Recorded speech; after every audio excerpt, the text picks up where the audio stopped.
The figure of the serial killer has fascinated and terrified society for decades. Beyond the media impact and the mystery surrounding their crimes, psychology attempts to answer a complex question. What happens in the mind of a person capable of killing repeatedly? A serial killer is typically defined as someone who commits three or more murders at separate times, with cooling off periods between crimes. Unlike impulsive murders or those motivated solely by financial gain, serial murders are often linked to deep psychological needs: power, control, pleasure, revenge, compulsion, or internal fantasies. There is no single cause that explains the behavior of all serial killers. Most specialists believe it is a combination of biological, social, and psychological factors. Many serial killers have a history of physical or sexual abuse during childhood, emotional neglect, family violence, constant humiliation, social isolation, early traumas. These experiences can affect emotional development and the capacity for empathy. In some cases, personality disorders appear, especially psychopathic or antisocial traits. Psychopathy is one of the concepts most closely related to this topic. A psychopath may exhibit lack of remorse, extreme manipulation, superficial charm, emotional coldness, and an inability to feel guilt. However, not all psychopaths are murderers, and not all serial killers fit that profile perfectly. One of the most important elements in the psychology of a serial killer is fantasy. Many develop mental worlds over years where they imagine domination, violence, or revenge. Over time, these fantasies can intensify into a compulsive need.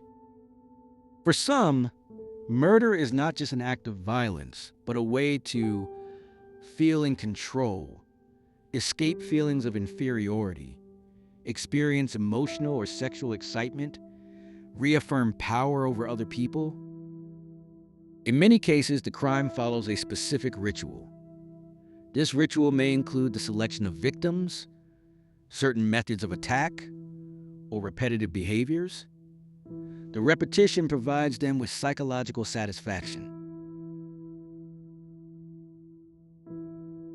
Researchers have proposed various classifications.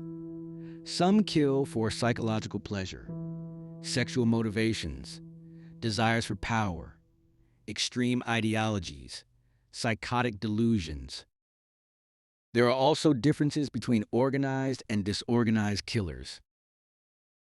Organized groups typically carefully plan, conceal evidence, manipulate victims, and feign social normalcy.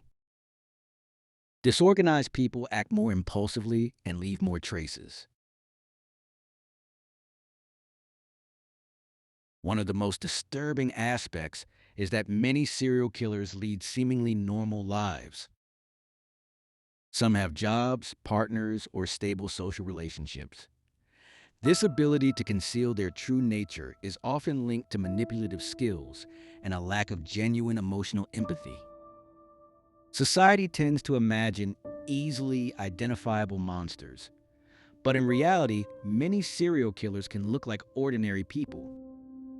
The influence of media and culture. Public interest in this topic has grown, thanks to films, documentaries, and series such as Mindhunter and Criminal Minds. However, these productions often dramatize certain aspects and present almost superhuman profiles. The reality is less perfect. Criminal psychology cannot read minds or predict murders with absolute certainty. Psychological profiles serve as investigative tools, not as definitive proof. Final reflection. The psychology of serial killers shows the extent to which the human mind can be warped by a combination of trauma, personality, and circumstances. Studying these cases does not seek to glorify violence, but to understand it in order to prevent it and improve criminal investigation. Behind every serial killer lies a complex story, but also real victims whose lives were destroyed. Therefore, Psychological analysis must always be approached from a scientific, ethical, and human perspective. Subscribe and support this channel.